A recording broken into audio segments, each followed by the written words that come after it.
মুবাশশির, 2 number বৈশিষ্ট্য হচ্ছে তিনি মুবাশশির। মুবাশশিরুম বিরাহমাতিল্লাহি ওয়া বিল জান্নাহ, তিনি আল্লাহর রহমতের সুসংবাদ দেন, তিনি আল্লাহর জান্নাতের সুসংবাদ দেন। সুবহানাল্লাহ পড়েন। 3 নাম্বার বৈশিষ্ট্য হচ্ছে নাযীর, তিনি সতর্ককারী, ওয়ার্নার, তিনি সাবধান করতে এসেছেন, রিমাইন্ডার দিতে এসেছেন যে আল্লাহর পথে যদি না চলো, শিরকি কাজ যদি না থামাও, তাহলে এমন আযাব আসবে আল্লাহর পাকড়াও থেকে তুমি বাঁচতে পারবে না।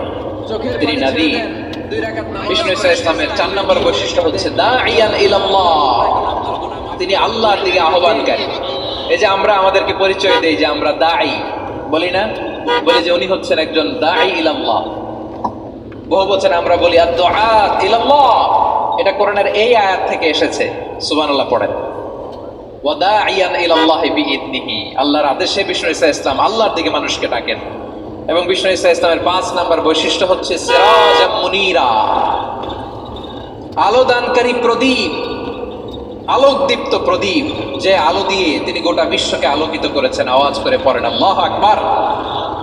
তাহলে মোট 5টি বৈশিষ্ট্য নিয়ে আমরা কথা বলবো বিশ্বনবীর। আওয়াজ করে বলুন কয়টি? 1 নম্বরে হচ্ছে শাহিদ, বিশ্বনবী সাক্ষী দিবেন। কি দিবেন? He will be witness for all prophets and for us. তিনি নবীদের উপরও সাক্ষী দিবেন, আবার উম্মতের উপরও সাক্ষী দিবেন। সুবহানাল্লাহ পড়েন। কিয়ামতের দিন আল্লাহ তাআলা প্রত্যেক নবীকে জিজ্ঞেস করবেন যে তুমি কি তোমার উম্মতের কাছে আমি যা যা পৌঁছাতে বলেছিলাম পৌঁছিয়েছো? নবীরা বলবে আল্লাহ আমি পৌঁছিয়েছি। নবীদের কথা ঠিক কিনা, সত্য কিনা, এর সপক্ষে তখন বিশ্বনবী সাক্ষী দিবেন। সুবহানাল্লাহ পড়েন। এজন্য রব্বুল আলামিন বলেন ফাকাইফা ইযা জিনা মিন কুল্লি উম্মাতিন বিশাহীদিন ওয়া জিনা বিকা আলা হাউলাই শাহীদা। তখন কেমন হবে যখন প্রতিটি উম্মত থেকে আমি একজনকে সাক্ষ্য হিসেবে বের করে আনবো, আর তাদের উপরে নবী আমি আপনাকে সাক্ষ্য বানাবো। পড়েন সুবহানাল্লাহ।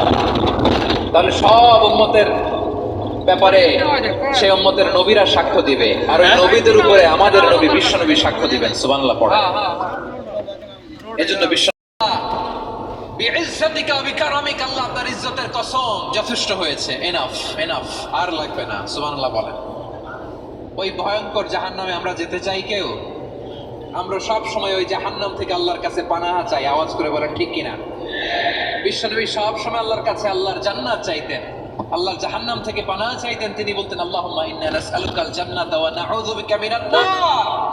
আল্লাহ তোমার কাছে জান্নাত চাই, তোমার জাহান্নাম থেকে পানাহ চাই। বিশ্বনবী সাল্লাল্লাহু আলাইহি ওয়াসাল্লামের জীবনী, ওনার বায়োগ্রাফি নিয়ে কথা বলাটা দুষ্কর, কারণ এটার কোনো শেষ নাই, কুল নাই, কিনারা নাই, বিয়ন্ডলেস, বাউন্ডলেস, বটমলেস। সুবহানাল্লাহ বলেন। কারণ তিনি তো এমন নবী যিনি হ্যাঁ বললে এটা শরীয়তে হালাল হয়ে যায়। নবীর মুখ দিয়ে যদি বের হয় হ্যাঁ, নাম, ইয়েস, তাহলে এটা হালাল। ঠিক কিনা বলেন? এ নবীর মুখ দিয়ে যদি না বের হয় যে না, নো, তাহলে এটা শরীয়তে হারাম হয়ে যায়। কেমন নবী আমরা পেয়েছি, যিনি হ্যাঁ বললে হালাল, না বললে হারাম, যিনি সাব্বাবা, এই আঙ্গুলি উপরের দিকে উঁচু করলে চাঁদ ভেঙে 2 টুকরা হয়ে যায়, যে নবী জমিন থেকে পা উঁচু করলে আল্লাহর আরশে মেরাজে চলে যায়। এমন নবীর উম্মত আমরা হয়েছি। যে নবীকে বাদ দিলে কোরআন বোঝা যায় না, কারণ এই নবীর উপরই কোরআন নাযিল করেছে কে? এই নবীকে বাদ দিলে হাদিস বোঝা যায় না, কারণ হাদিস তো এই নবীর মুখনিসৃত পবিত্র বাণী। সুবহানাল্লাহ পড়েন। এই নবীকে বাদ দিলে জান্নাত চেনা যায় না, কারণ জান্নাত তিনি চাক্ষুষ দেখে এসে আমাদেরকে মেরাজ শেষে বর্ণনা করে শুনিয়েছেন। এই নবীকে বাদ দিলে জাহান্নাম চেনা যায় না, এই নবীকে বাদ দিলে আমার রবকে চেনা যায় না। ঠিক কিনা বলে? তো বিশ্বনবীর 5টি বৈশিষ্ট্যের কথা আল্লাহ তাআলা এই সূরাতে উল্লেখ করেছেন। আল্লাহ রাসূল সাল্লাল্লাহু আলাইহি ওয়াসাল্লাম যখন মক্কাতে দাওয়াত দিচ্ছিলেন, মক্কার কুরাইশরা নানাভাবে বিষ্ণু ইসলামকে কষ্ট দিচ্ছিল, নানাভাবে ট্যাগিং করছিল, মিথ্যা অপবাদ দিচ্ছিল। কখনো কখনো তারা বিশ্বনবীকে বলছিল মিথ্যাবাদী, কাযযাব। কখনো বলছিল যে তুমি হচ্ছে জাদুকর, সাহির। কখনো বলেছে শায়ের, মুহাম্মদ তুমি কবি। কখনো বলেছে কাহেন, মুহাম্মদ তুমি গণক। এবং কখনো বলেছে মোহাম্মদ তুমি হচ্ছে মাজনুন মানে পাগল। আওয়াজ করে সবাই পড়ুন নাউযু বিল্লাহি মিন যালিক। তাহলে বিশ্বনবীকে মৌলিকভাবে এই 5টি অপবাদ দিয়েছে।